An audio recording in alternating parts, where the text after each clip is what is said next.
no todos los que emprenden la tarea de escribir la historia lo hacen por la misma razón, sino por diversos motivos que difieren en los distintos autores. Algunos se dedican a esta rama de la ciencia para exhibir su habilidad en el arte de las letras y para lograr reputación de elocuentes. Otros se proponen favorecer a los personajes que intervienen en la historia, y para hacerlo no ahorran esfuerzos, antes bien, exceden en la tarea su propia capacidad. Otros, en fin, escriben la historia por imperio de las circunstancias, porque ellos mismos están involucrados en los sucesos, y no pueden abstenerse de relatarlos a la posteridad. Y no son pocos los que se ven incitados a sacar los hechos a la luz del día, exponiéndolos al interés público, debido a la gran importancia de los acontecimientos. De las diversas razones que mueven a los historiadores a escribir sus libros, debo declarar que las mías son las dos mencionadas en último término. Como yo estuve mezclado personalmente en la guerra que sostuvieron los judíos con los romanos, y conocí sus alternativas y supe en qué terminó, me he sentido obligado a relatar su historia cuando vi que otros escritores que lo habían hecho antes habían falsificado la verdad.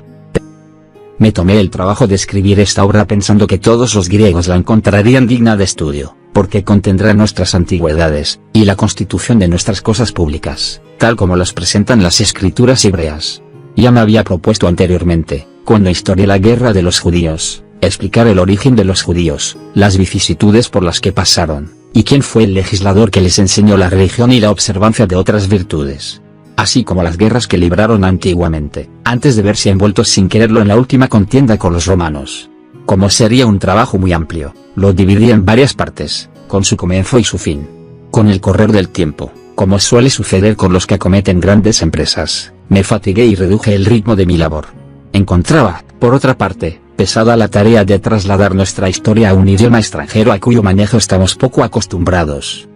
Muchas personas que deseaban conocer nuestra historia me animaron a seguir adelante, sobre todo Epairodito, gran amante de las ciencias pero especialmente de la historia. También él conoció las grandes empresas y las mudanzas de la suerte, revelando siempre una gran fortaleza de ánimo y un espíritu virtuoso. Cedí a sus instancias, que acostumbra a ejercer con los que poseen alguna capacidad útil y digna, para mancomunar esfuerzos, avergonzado de permitir que mi pereza pesara más en mi espíritu que el placer de trabajar de lleno en un estudio útil, reanudé con más ímpetus mi labor. Aparte de estas razones no dejé de meditar detenidamente en algunas otras, como ser la de que nuestros antepasados deseaban difundir aquellos hechos, y de que no pocos griegos se interesaban mucho en las cosas de nuestra nación.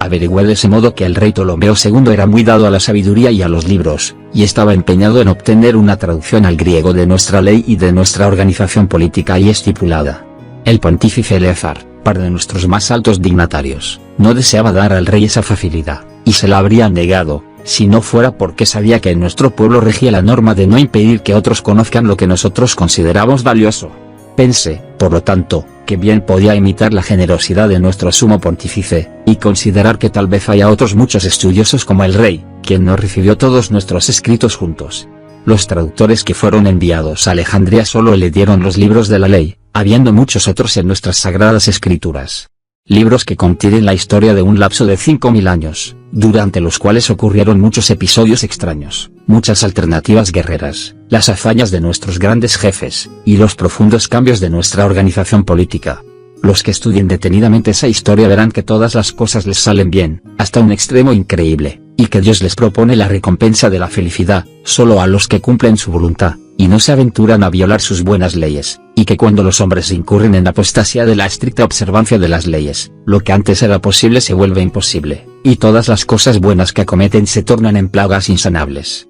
Exhorto a todos los que lean estos libros a que pongan sus pensamientos en Dios y analicen la intención de nuestro legislador, y vean si no interpretó su naturaleza de manera digna, si no se asignó siempre acciones que fundamentaron su fuerza, si no libró sus escritos de las fábulas indignas inventadas por otros, aunque dado el largo tiempo transcurrido, podría haber convalidado esas mentiras impunemente, porque vivió hace 2000 años, lapso durante el cual los poetas no han sido tan rigurosos en determinar las generaciones ni siquiera de sus dioses, cuanto menos las acciones de los hombres, o sus leyes. En mi historia describiré detalladamente las constancias de nuestros anales, en su orden cronológico, porque he prometido hacerlo en toda esta obra, y sin añadir nada de lo que contienen, ni quitarles tampoco nada.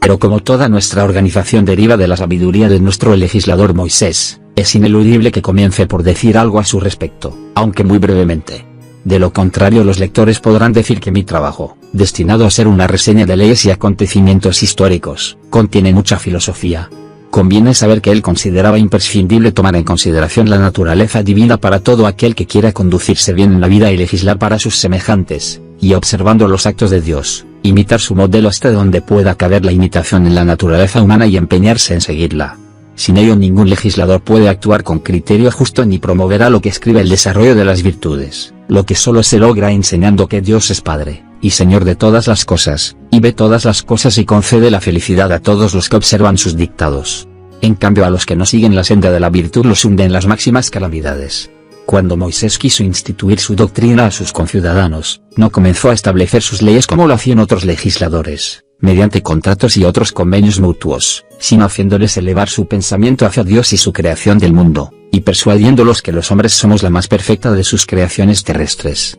Habiéndolos hecho someterse a la religión, le fue fácil persuadirlos de otras cosas. Los otros legisladores se ajustaron a las fábulas, y atribuyeron los más vergonzosos pecados humanos a los dioses, proveyendo de buenas excusas para sus vicios a los hombres más perversos. Nuestro legislador, en cambio, después de demostrar la pureza de la virtud de Dios, consideró que el hombre debía empeñarse con todas sus fuerzas en participar de ella, e impuso los más severos castigos a los que no lo admitían ni lo creían. Insto a los lectores que quieran examinar esta obra bajo este punto de vista. Podrán comprobar que no hay nada de absurdo ni en la majestad de Dios ni en el amor que profesa la humanidad, porque todas las cosas se refieren a la naturaleza del universo. Nuestro legislador dice algunas cosas sabiamente pero de modo enigmático y otras envueltas en dignas alegorías, pero cuando es necesario las explica concretamente y con toda claridad. Y los que tengan tendencia a conocer las causas de todas las cosas, hallarán una teoría filosófica muy particular cuya explicación me abstendré de dar en este momento, pero si Dios me permite lo haré al terminar esta obra. Voy a dedicarme ahora a la historia, cuya redacción he emprendido, después de mencionar lo que dice Moisés sobre la creación del mundo, la que encontramos relatada en los libros sagrados de la siguiente manera.